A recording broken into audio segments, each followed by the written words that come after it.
What I want to get out today is this object.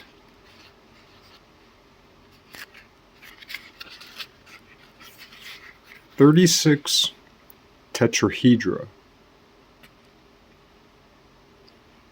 Maybe rationally composed." The first time I made this object, I call it the Paschal amulet. The Pascal amulet. The Pascalian amulet. The amulet of Pascal. The amulet of Paschalianism.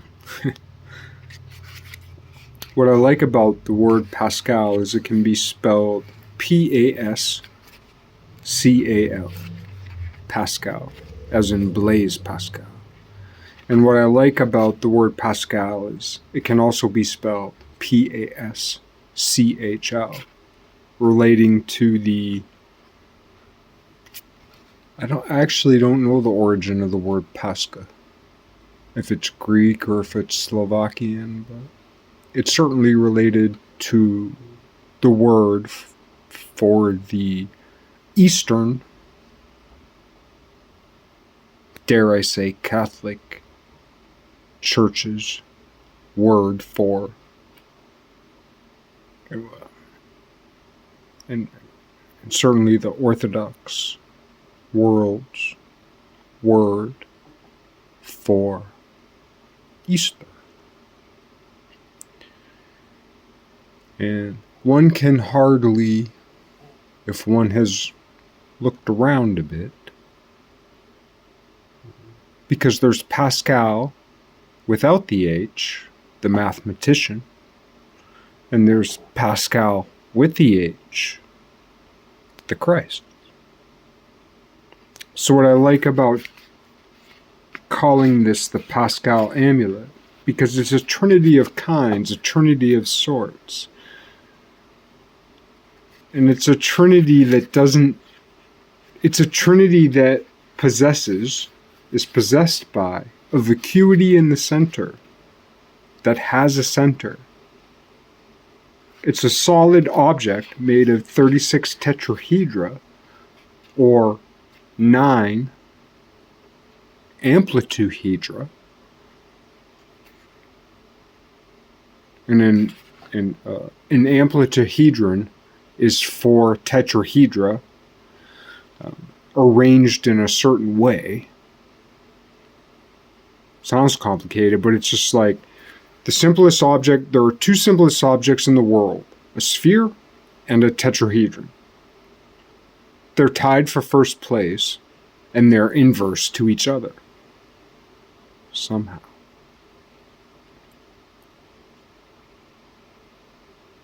They're opposite and equal.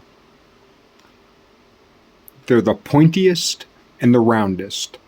They're both the simplest and the simplestly described objects, a tetrahedron and a sphere. They're the most simply described objects in all of mathematics, in all of symbolism, in all of objective reality, in so much as we interact with objective reality. The simplest objects are a sphere and a tetrahedron, as it so happens. Now, what if we study a sphere inscribed in a tetrahedron? And what if we study a tetrahedron inscribed in a sphere?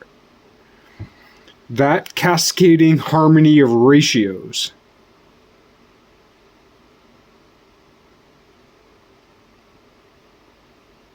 in a sense is the defining math.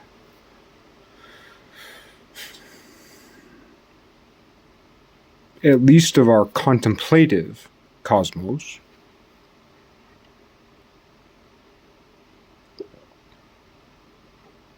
Which even at best is always a gross exaggeration of the true universe, the singular voice, the one word. No matter how we believe in these religious ideas, might I add, it's not Judeo-Christian.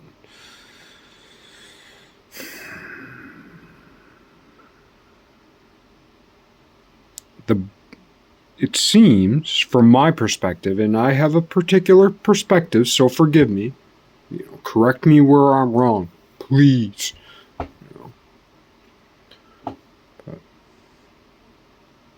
The covenant that seems to have been most prophetic, most lasting, is the covenant with Abraham. The covenant with Ibrahim, same dude.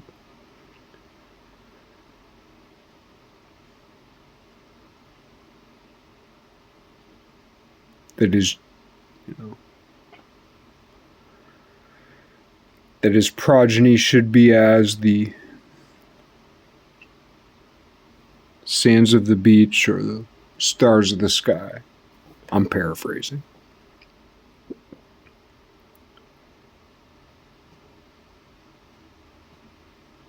As it turns out,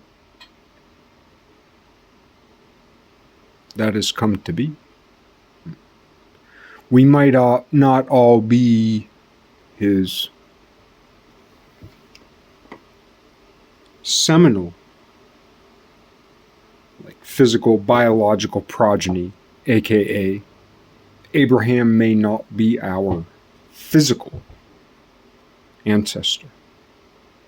But anybody, where's my Bible? Here it is.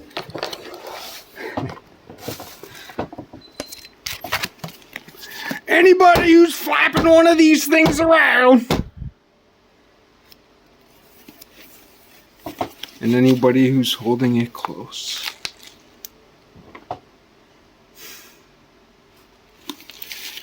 anybody who dare not open its pages, but it puts it before them and hammers down on it. Whether you hate it or love it, as an object of intent, of intention, is a problem to be solved, is an object to be looked at, like a mathematical object to be looked at. As famously, like, this is why I wanted to make this video.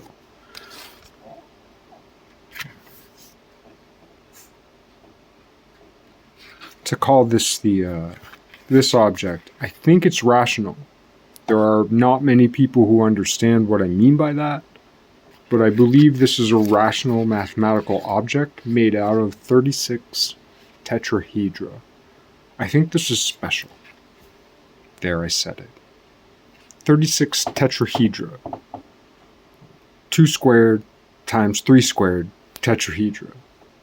Relatively speaking, so far as addition, multiplication, and exponentiation go, and inversely or conversely, so far as like division, subtraction, and inverse exponentiation go. Somehow, like the difference between differentiation and integration. But I think this is a rational object. I tried to figure it out before I actually built the thing. This is built out of index cards and magic tape. It took me over the course of like, I think 5 days, this probably took me 9 hours to make. And I think it's 36 tetrahedra. More or less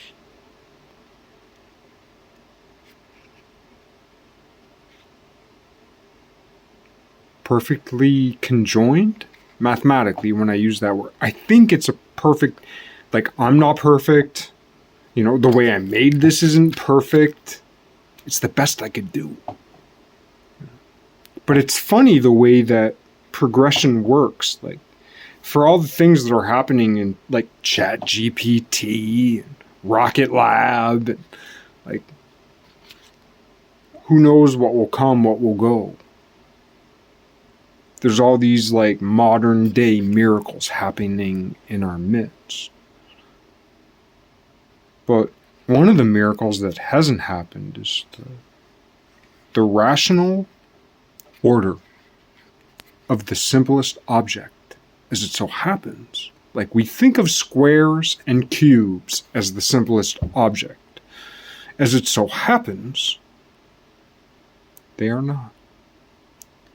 You know, for instance, philo-theologically or theophilosophically, at the basest level, at the fundament, Muhammad and Descartes fill the same space. Extremely valuable.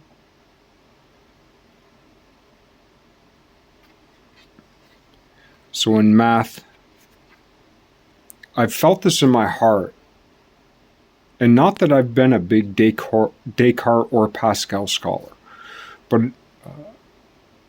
Pascal's Pensées I read as a young man, having not read very much. So I read Pascal's Pensées 20, 30 years ago, whatever. And there are a few books that I still like. I cherish that book. I'm not saying it's perfect, but man, it struck a chord with me at a time in my life when I was looking for something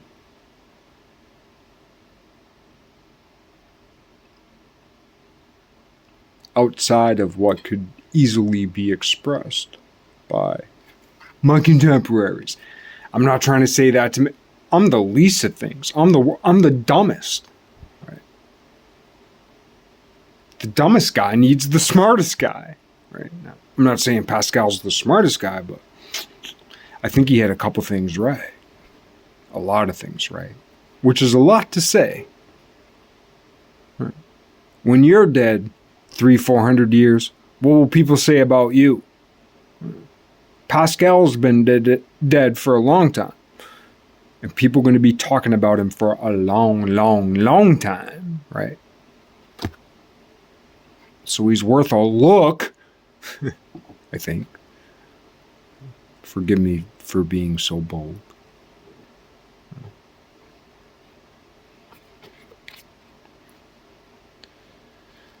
But anyway, I discovered this by accident when I was making the white, or what used to be white. I made this years ago.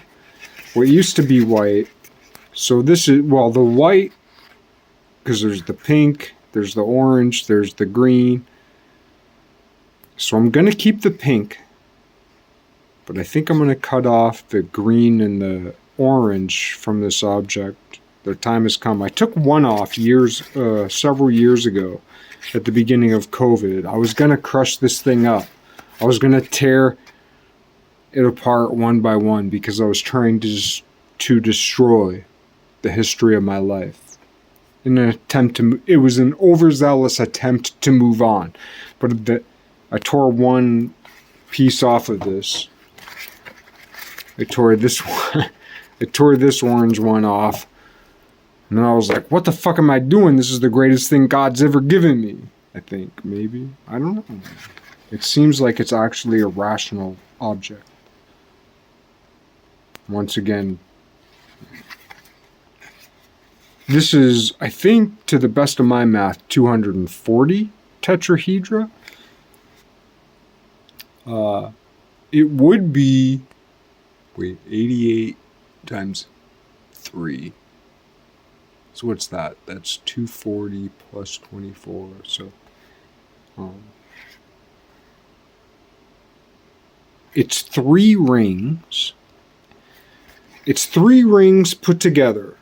Each ring is a ring made out of 88 tetrahedra out of 22 amplitahedra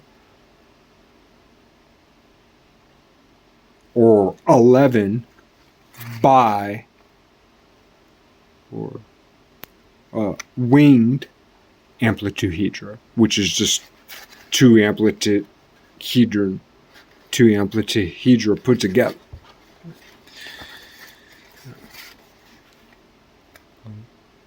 This is my reductio ad absurdum version of it, where it's just I took it as far as it could go.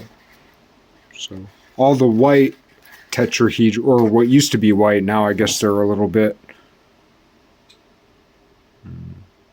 they have a bit of a, let's just say politely, now they have a bit of a patina, which is a romantic way of saying filthy.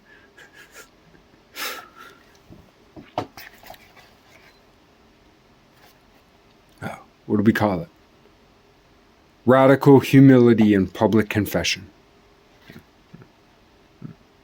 My filthy perfect object. But yeah, for now I'm going to keep these because they actually fit. They're secondary objects, but they're secondary objects that are geometrically... So all the white objects... It's three rings. They don't meet at a center, they meet off-center. But they create a vacuity with a center point. And when we look at it this way, right, so these three rings, there's one ring, there's another ring, there's another ring, and they meet on the backside. Upside down.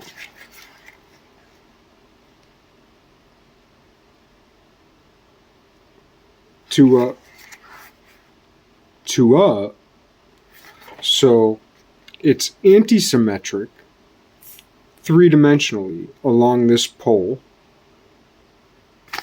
and along tripoles that split the difference.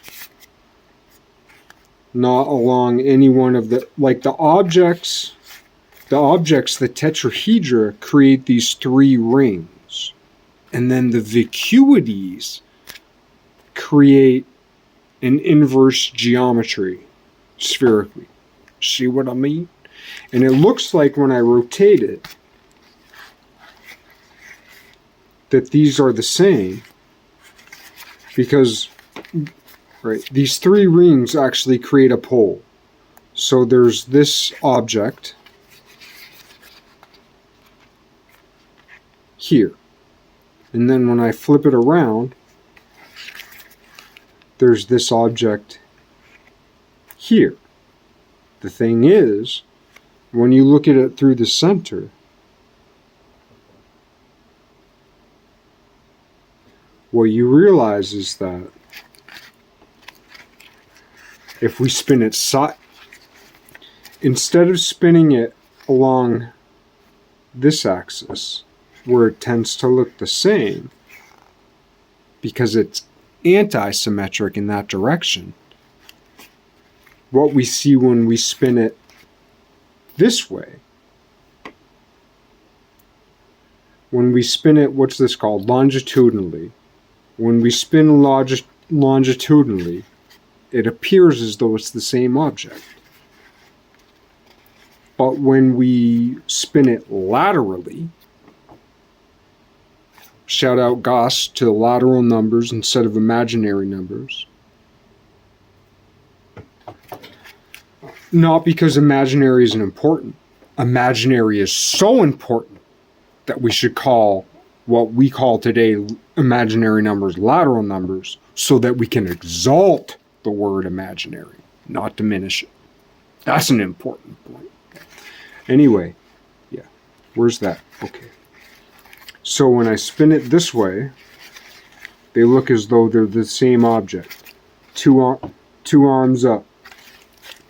Two arms up, right? Or if we flip it, strong shoulders.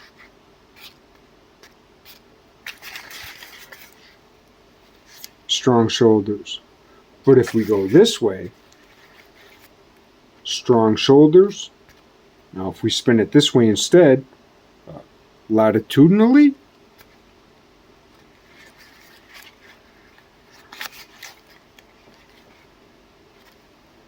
two arms up. Two arms up. Sideways, it's hard to do.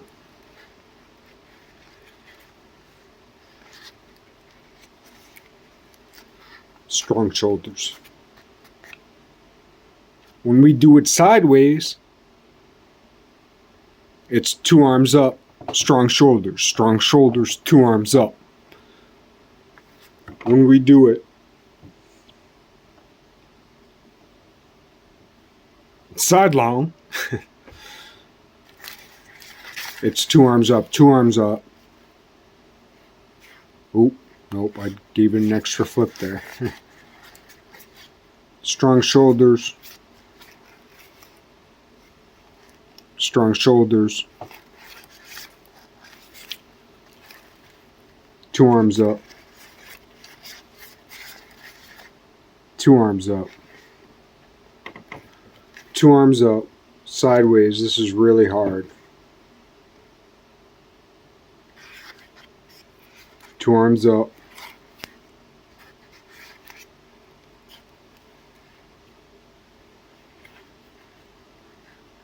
Strong shoulders. It's a still object that insinuates dynamism. It's a tetrahedral, three-dimensional answer to the yin-yang. Same, same, opposite, opposite, equal, equal, inverse, inverse. In a sense, well, and I didn't come up with this. I'd been asking myself for months, if I were a tetrahedron, what would I do? Why did I ask myself that? Because I determined that a tetrahedron is the simplest object in the anything. It's the simplest abstract object, it's the simplest mathematical object, it's the simplest physical object. It's a good place to start, a tetrahedron. The simplest fucking thing. And what did I find? It's infinite.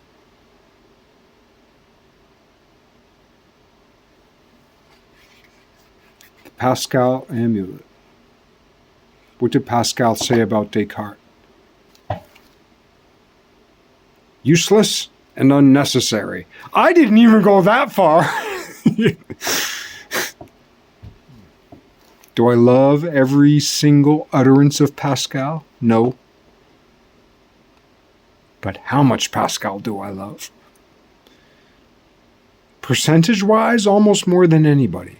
I love 99.999999999999999% of Pascal. What don't I love about Pascal?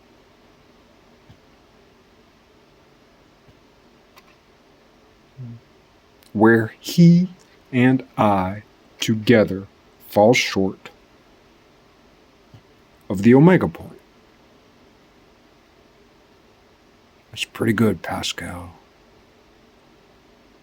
I don't have a whole lot good to say about anybody in particular. Yeah, I know. I throw up praise here, I throw up praise there. For every name I've mentioned on my 800 hours of video, for every name I've mentioned, there are 15 names I haven't mentioned of the people in my life. Every day, through our professional interactions, facilitate each other's lives in completing a job. On my best days, I'm friendly as I can be. Some days that's more or less personable.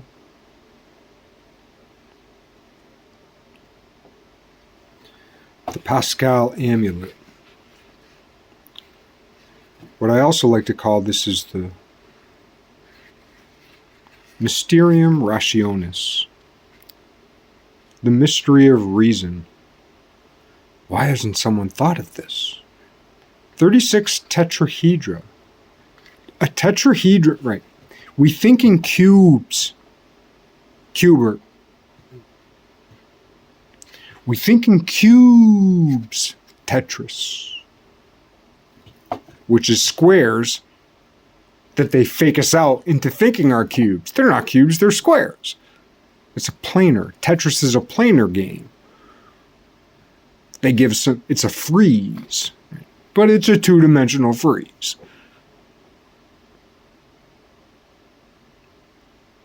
Now, don't get me wrong, I love Tetris. I'm not saying don't play Tetris. I'm not saying don't study Descartes. Study Descartes. It's like, in some sense, right, okay. So we know there are Satanists who really believe in Satan, or at least we think, at least so far as movies or history or Anton LaVey. I mean, full stop. I think Anton LaVey was a plant. I don't necessarily think Anton LaVey was a plant for a bad reason.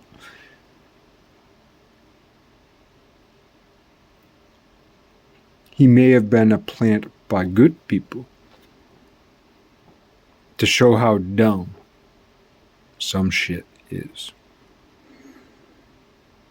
We have this notion, we have this vile notion, this vile appeal toward dark art. And then we see someone actually put it into the world and say, yeah, actually that's not so good. And we can turn our attention elsewhere. There's all kinds of arts we as artists don't have to discover for ourselves because they've been discovered before. Right? So in some sense, we can look at Anton LaVey and be like, yeah, okay. He had a shtick. It had an appeal. Great. Good for you. Didn't work out. Of course it didn't work out. It's stupid as shit. But we got stupider shit in us.